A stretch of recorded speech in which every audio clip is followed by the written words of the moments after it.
Conflict is a natural part of life. Araw-araw nakakaharap tayo ng mga hindi pagkakaunawaan. Sa bahay, sa trabaho o kahit sa simpleng usapan lang. Kung sa pamilya nga natin nagkakaroon ng tampuhan o hindi pagkakaintindihan, paano pa kaya sa trabaho kung saan iba-iba ang ugali at pinanggalingan ng bawat isa? The workplace is a fertile breeding place of conflicts. Normal ito, pero kapag pinabayaan, ang maliit na gusot ay pwedeng lumaki at humantong sa hindi pagkakaunawaan o labor dispute. Hindi natin kailangang matakot sa conflict. Dahil ang ating konstitusyon at ang labor code ay nagtakda ng mga mekanismo upang maayos na tugunan ang mga ganitong suliranin. Ang mga conflict o dispute sa workplace ay tinatawag na grievances. Ngunit ano nga ba ang grievance? Ang grievance ay isang formal na reklamo, tanong o problema na naisidulog ng isang empleyado o grupo ng empleyado sa kanilang employer, hinggil sa terms and conditions of employment upang ito'y marisolba.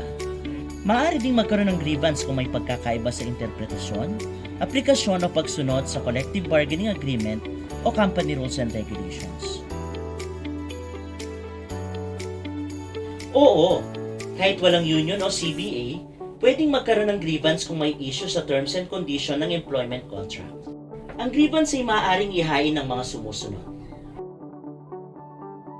Lahat ng grievances ay dinadaan sa grievance machinery, isang bipartite mechanism na kinabibilangan lamang ng dalawang panig, ang mga empleyado at ang employer.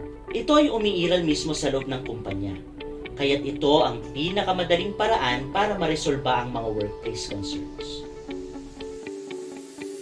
Ang grievance procedure ay formal na proseso na pinagkasunduan ng employer at employees upang harapin ang mga reklamo at maayos itong maresolba sa makatarungang paraan. Interesado ka bang magtatag ng sarili ninyong grievance machinery?